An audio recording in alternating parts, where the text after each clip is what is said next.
तो उसके लिए भी चाहते हैं कि टीवी पे आ जाएं। मुझे ये शौक़ कम है, लेकिन आज मैंने कहा दो तीन चीज़ें जिसकी वजह से मुझे आप सबके सामने आना चाहिए। सबसे पहले तो मैं जो मुबारकबाद देना चाहता हूँ, नासिर शाह साहब ने, सईद गनी साहब ने भी उसका ज़िक्र किया। वो आइन जो शहीद जुल्फ़िकार अली भुट्टो ने हमें दिया, वो आइन जिसको बहुत सारे डिक्टेटर आए, ज़िया-उल हक था, मुशर्रफ था, उन्होंने उसका हुलिया बिगाड़ा। फिर उसको मोहतरम आसिफ अली जरदारी साहब ने 18वीं तरमीम के ज़रिए कुछ अपनी शक्ल में लाए, लेकिन एक चीज़ उसमें रह गई थी जो शहीद मोहतरमा बेनज़ीर भुट्टो ने मीसाक जमहूरियत में अपनी कौम से ये यादा किया था कि हम आम आदमी को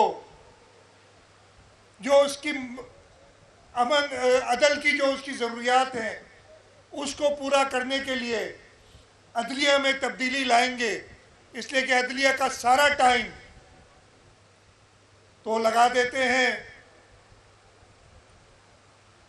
जो एक सियासी किस्म के मुकदमे बना के, और फिर कोशिश करते हैं कि उसकी बहुत ज़्यादा तशहीर हो। मैं ज़्यादा बहुत डिटेल में नहीं जाऊँगा, आप सारे सियासी कारकुन हैं, आप सब अच्छी तरह जानते हैं। पता नहीं कितनी बार तो Saeed Gani contempt of court में फंसा हुआ है इस चक्कर में, अभी भी शायद फंसा हुआ हो।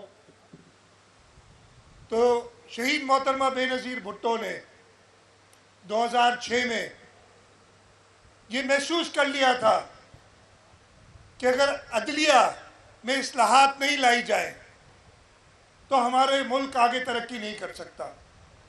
और अभी चेयरमैन बिलावल भुट्टो जरदारी साहब ने जब इस बात को आगे लेके गए, आपने देखा कि उन्होंने ना सिर्फ मीसाक जमहूरियत की बात की, उन्होंने कायदे आज़म मोहम्मद अली जिन्ना की तकारीर भी बताई। उन्होंने जस्टिस दोराब पटेल जैसे जज, जिन्होंने एक डिक्टेटर, एक आमिर के सामने हलफ नहीं उठाया था, उसके बारे में भी बताया। और चेयरमैन साहब ने जो एक वादा किया कि मैं एक कंसेंसस डेवलप करूंगा, ये जो कह रहे थे नंबर तो पूरे हैं, लेकिन उन्होंने कहा नहीं, मैं चाहूँगा कि हर एक के पास मैं जाऊँ। और चेयरमैन बिलावल भुट्टो जरदारी साहब वकला की तंजीमों के पास भी गए, मीडिया में कई बार आए, उन्होंने मौलाना फजलुर रहमान को कायल किया, और उन्होंने ये भी कोशिश की कि वो जमात जिसका अपना नाम तो इंसाफ पे मबनी है उसको भी कायल करें, लेकिन मजबूरी उस जमात की ये थी कि उसका जो लीडर है वो इंसाफ पे यकीन नहीं रखता। और मैं आपको ये शर्तियाँ बताता हूँ इसलिए कि मुझे भी पता था, उसकी पूरी जमात तैयार थी, कई बार कह चुकी। मौलाना फजलुर रहमान साहब ने बताया कि जी वो राजी हैं, लेकिन वो जो नाइंसाफ आदमी है उसने किए किराए पे पानी फेरने की कोशिश की, लेकिन ये चेयरमैन बिलावल भुट्टो जरदारी साहब की हिम्मत थी।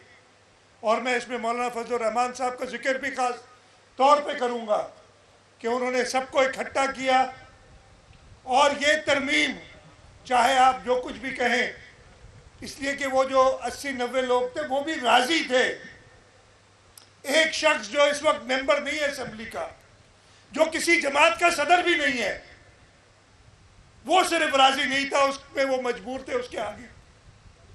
और उन लोगों ने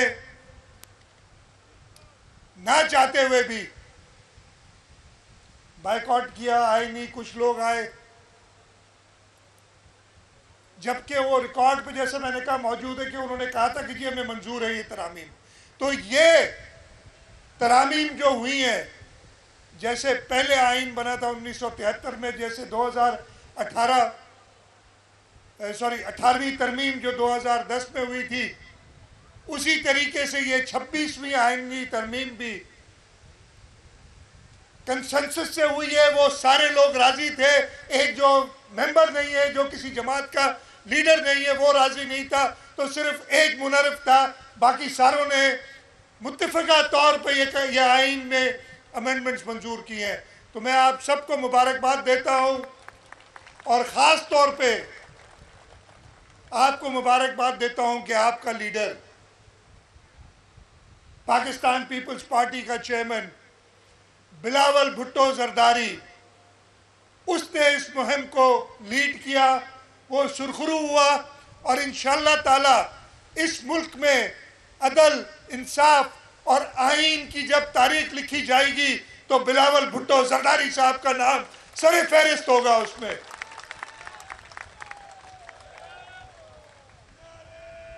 इसके साथ साथ आप सबको मुबारकबाद। मीर जुल्फ़िकार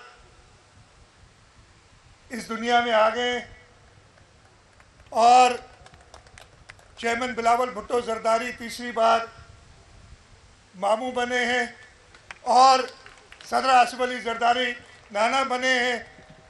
हम सब, कोई नाना बना है, कोई भाई बना है, कोई चाचा बना है, कोई मामा बना है, हम सब और आप सब, इसकी भी खुशी है कि जिस दिन आईनी तरमीम मंजूर हुई उसी के साथ बीबी बख्तावर भुट्टो जरदारी साहिबा के घर में मीर जुल्फ़िकार पैदा हुआ। अब आ जाते हैं आज की इस तकरीब के बारे में। ये आज मैं तकरीबन 1-1:30 बजे के करीब चीफ मिनिस्टर हाउस से निकला, मेरे साथ मेरे वज़रा साहब थे। हमने 6 मंसूबों का इफ्तिताह किया है और इन 6 मंसूबों की लागत जो है 6 अरब रुपए है, जो आज इफ्तिताह हुए हैं। लोग कहते हैं काम, भाई हम काम बहुत करते हैं, हमारे साथ मसला यही है, नहीं तो कोई और होता ना तो ये 6 मंसूबे 12 दिन में 12 दफ़ा जाता, आधी बार एक बार। और कभी कहता कि मैंने ईंट लगा दी है, फिर कहता इधर ये पार्क और हमने फुटबॉल ग्राउंड बनाए कि जी आज मैंने फुटबॉल का पोल लगा दिया है, फिर कहता मैंने बॉल ख़रीद ली है। और हमारा मसला ये है कि हम अपनी पार्टी